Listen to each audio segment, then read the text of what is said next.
आरुषि हत्याकांड में एक बार फिर शक की सुई तलवार दंपत्ति की ओर घूम गई है। फोरेंसिक जांच करने के आधार पर अदालत में जो बयान दिया गया है उसके मुताबिक आरुषि और हेमराज की हत्या किसी करीबी ने की है। यह भी दावा किया गया है कि दोनों की हत्या एक ही कमरे में हुई थी।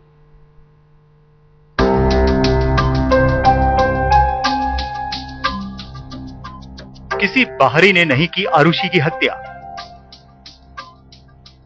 गोल्फ क्लब और सर्जिकल नाइफ से की गई हत्या। आरुषि हेमराज हत्याकांड की तस्वीर लगभग साफ हो चुकी है।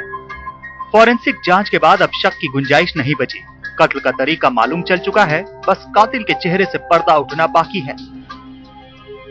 हालांकि तमाम सबूत और जांच का हर पहलू इशारा तलवार दंपति की ओर ही कर रहा है। सीबीआई ने मंगलवार को गुजरात के इंस्टीट्यूट ऑफ फॉरेंसिक साइंस के डिप्टी डायरेक्टर महेंद्र सिंह दहिया को बतौर गवाह अदालत में पेश किया।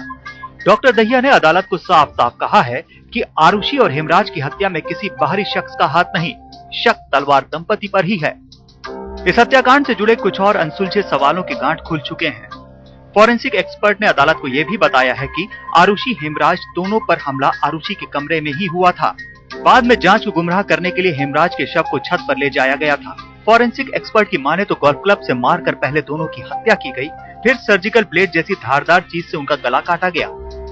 जांच में यह भी साफ हो चुका है कि जो हेमराज की लाश को छत पर ले गया था उसका पांव पाइप से उलझ गया था, जिसकी वजह से खून में सना उसका पंजा दरवाजे के बगल वाली दीवार में लगा था।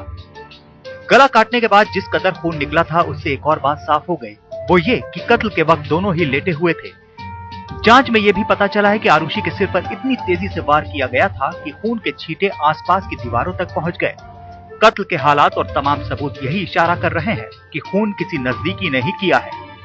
अब पता ये करना है कि आखिर वो कातिल कितना नजदीकी है।